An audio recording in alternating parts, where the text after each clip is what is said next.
Tu veux migrer au Canada alors que tu n'as pas de diplôme, c'est-à-dire tu n'as pas étudié, tu n'es pas travailleur qualifié, tu n'as pas appris un boulot, tu ne peux pas faire une entrée express puisque tu n'es pas qualifié et aussi tu n'as pas la possibilité d'être invité soit par une famille qui est au Canada ou bien par une quelconque organisation.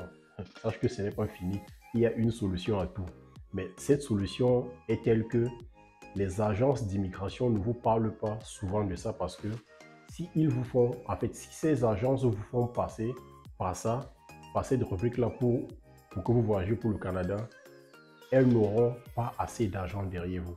Parce que figurez-vous, il y a des gens qui payent les 2 millions, les 3 millions juste pour avoir un visa pour le Canada. D'accord?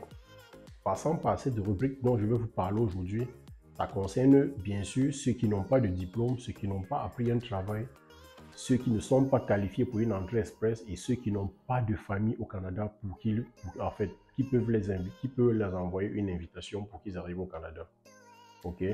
Cette rubrique, aujourd'hui, la vidéo est faite pour ces gens-là. Ok? Et comme je vous disais tantôt, les agences d'immigration ne vont vous jamais parler de ça parce qu'ils ne vont rien bénéficier derrière vous quand ils vont vous faire partie par là. Avant que je n'oublie, dites-moi naturellement de quel pays ou bien de quelle ville vous me regardez pour que dans la prochaine vidéo, je vous fasse un coucou. Comme aujourd'hui, je salue Malik qui nous regarde depuis le Sénégal et qui a lâché un très bon commentaire dans les dernières vidéos que j'ai tournées. Donc, la prochaine fois, je te saluerai aussi si tu me dis d'où tu me regardes dans les commentaires. Donc, restez jusqu'à la fin de la vidéo et après le générique, on va parler de cette solution qui existe, que tout le monde connaît, mais personne ne veut vous en parler parce qu'elle coûte très moins cher et les agences d'immigration ne pourront rien bénéficier derrière vous si vous partez par cette solution.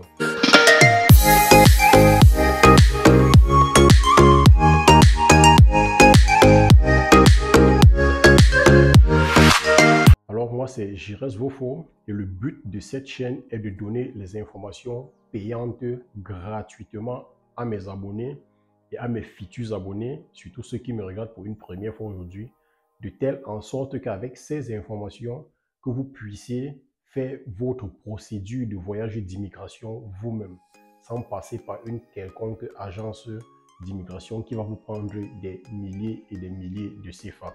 D'accord? Ou bien pourquoi pas des millions de CFA. Figurez-vous que plusieurs personnes se font arnaquer alors que les informations dont vous récoltez dans les agences d'immigration se trouvent sur Internet et c'est gratuit pour tout le monde. Il vous suffit juste d'avoir un téléphone portable, une connexion Internet et vous avez les mêmes informations que moi ou bien l'agence d'immigration qui est en train de vous demander des millions pour faire votre procédure. Bref, on ne va pas s'attarder dessus. On passe directement à la solution du jour. Donc aujourd'hui, on va parler de tous ceux-là qui n'ont pas eu de diplôme dans leur vie, qui n'ont pas appris un travail, qui n'ont pas appris un métier, donc qui ne sont pas qualifiés pour une entrée express et n'ont pas aussi de famille au Canada qui pourront les inviter, ou bien une entreprise ou bien une organisation qui pourrait les inviter afin qu'ils puissent entrer au Canada comme visiteurs. Donc sachez que pour vous, et comme pour tous les autres, il existe toujours une dernière solution qui est la solution du visa touriste. D'accord? Le visa touriste, c'est un visa qui te donne accès au Canada au même titre que les autres programmes. Et quand tu arrives sur le sol canadien, tu as les mêmes avantages qu'un visiteur ou bien que d'autres personnes.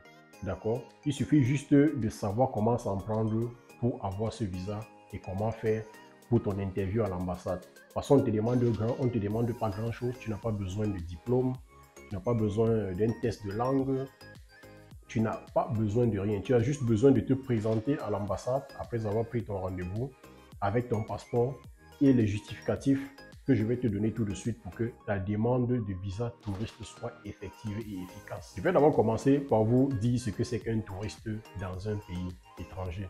Un touriste, c'est quelqu'un qui part dépenser l'argent dans un pays étranger, c'est-à-dire en payant l'hôtel, en payant les parcs d'attractions, en regardant des concerts et en faisant un tas de choses qu'il ne fait seulement que dépenser. Donc, si vous voulez faire un visa touriste, il faut d'abord déjà penser à mettre un peu d'argent de côté, d'accord? Du genre où, au lieu d'aller porter cet argent donné à une agence d'immigration, avant d'arriver là-bas et refaire encore ces dépenses, mieux vous les faites déjà étant dans votre pays d'origine, de telle en sorte que quand vous allez vous présenter à l'ambassade, vous utilisez en fait les 1 million que vous alliez donner à l'agence d'immigration, juste pour qu'il vous arrange 2, 3 papiers et qu'il vous montre que c'est monté, c'est descendu. Vous pouvez déjà les faire. Ok? Donc, première des choses que tu dois faire, c'est quoi? Tu dois avoir ton passeport à jour avec une bonne durée. D'accord? Deuxième des choses, tu dois avoir un travail dans ton pays d'origine. Et si tu as aussi une famille dans ton pays d'origine, c'est bien. Parce qu'un travail et une famille dans son pays d'origine prouvent que vous ne voulez pas partir rester au Canada, que vous allez toujours revenir parce que vous avez un travail dans votre pays d'origine et vous avez aussi une famille que vous allez revenir retrouver. Donc, ce qui implique que vous pouvez, il est possible qu'on vous demande votre acte de mariage si vous dites pendant les interviews que vous êtes marié et qu'on vous demande un contrat de travail que vous avez déjà dans votre pays. Là, ça va mettre l'agent consulaire en confiance en disant que oui, il a un contrat de travail dans son pays d'origine, il est marié, il a 2 enfants, il part juste pour du tourisme ou bien pour des congés et après il revient. Ok? Et pour appuyer maintenant tous ces documents, qu'est-ce que vous allez ajouter là-dessus? Vous allez déjà faire les réservations d'hôtel. D'accord? Parce que si vous partez dire à l'interview que non, arrivé au Canada, parce que c'est une question qu'on va vous poser. Vous allez loger où au Canada durant cette période de tourisme que vous allez faire?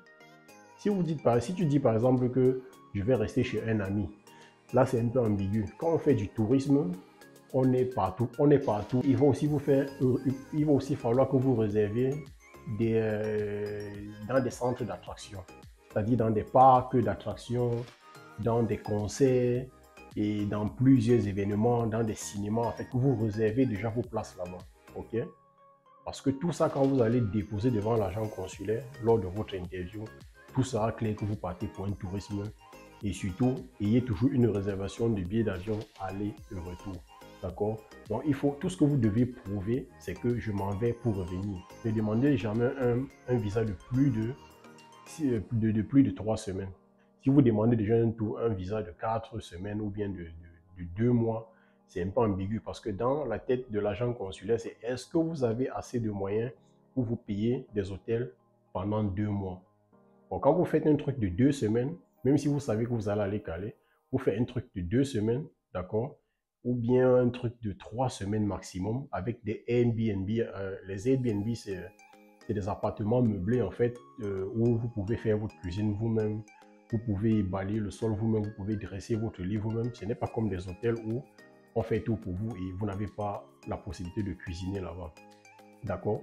Donc, vous devez faire déjà un booking de tout ça, faire des réservations de tout ça et avoir des reçus dans votre dossier que vous déposez le tout chez l'agent consulaire ou bien à l'ambassade lors de votre rendez-vous d'interview.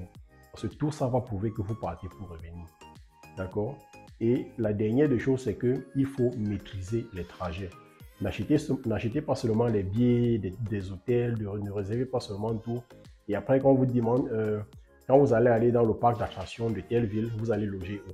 Là, vous dites par exemple que je vais loger à tel endroit. Vous dites que mais là où vous allez loger, où il y a le parc d'attractions, c'est à 5 heures de différence. Comment vous allez faire?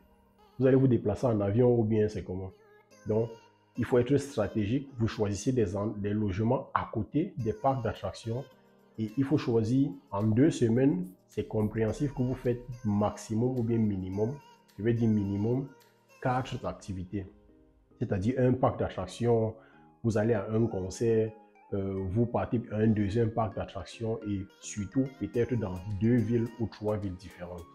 D'accord? Là, ça met l'agent consulaire en confiance et vous pousse à vous donner votre visa touriste pour le Canada. Et une fois arrivé sur place, vous faites ce que bon vous semble. Donc, les amis qui n'ont pas de travail, qui n'ont pas de diplôme, ne vous faites pas arnaquer. Ne vous faites pas dire qu'il y a une loterie américaine ou bien qu'il y a une quelconque manière de vous faire voyager. Je ne crois pas que ce soit vrai parce que pour aller au Canada, le Canada fait vraiment une immigration sélective. Le Canada n'est pas comme les États-Unis qui font une loterie et qui prend tout le monde dans un temps, même si tu ne sais rien faire. Dès lors où ton nom est sorti et que tu peux donner tous les documents qu'eux ils demandent, ils te font aller aux États-Unis. Au Canada, c'est le contraire. Au Canada, on regarde ce que tu sais faire et ce que tu as appris. Et c'est sur cette base qu'on te fait venir au Canada. D'accord? Mais curieusement, au Canada, il existe des gens qui ne parlent pas français, qui ne parlent ni anglais, ils ne savent ni lire ni écrire, mais qui y sont quand même. C'est des gens qui sont passés par des astuces pareilles pour se retrouver au Canada. Et c'est pour ça que je vous donne ces astuces aujourd'hui. Et je vous dis, c'est des trucs, des visas touristes ne durent pas longtemps. Maximum, ça dure 2 mois. Vous avez votre réponse. Et je connais même certains qui ont fait 3 semaines, ils ont eu leur réponse. Quand votre dossier est cohérent, c'est-à-dire quand il n'y a pas d'erreur dans les bookings que vous avez fait, dans les réservations que vous avez fait. Ok, quand il n'y a pas d'erreur à l'intérieur, quand tout est concordant. Pour la réussite du visa touriste, il faut juste être logique et comprendre que si je prends une activité, un parc d'attractions ou bien un cinéma que je vais visiter, ou bien un musée que je vais visiter ici, il va falloir que mon hôtel ou bien mon Airbnb ou bien là où je vais dormir soit à peut-être 15 minutes ou maximum à 20 minutes de là. D'accord?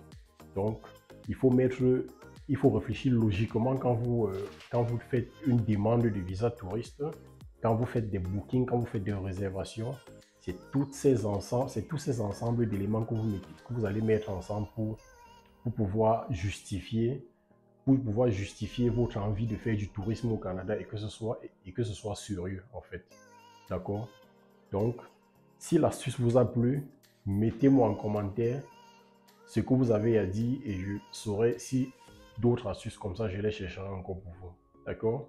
On se dit à bientôt dans la prochaine vidéo. Ciao et bonne chance à tout le monde.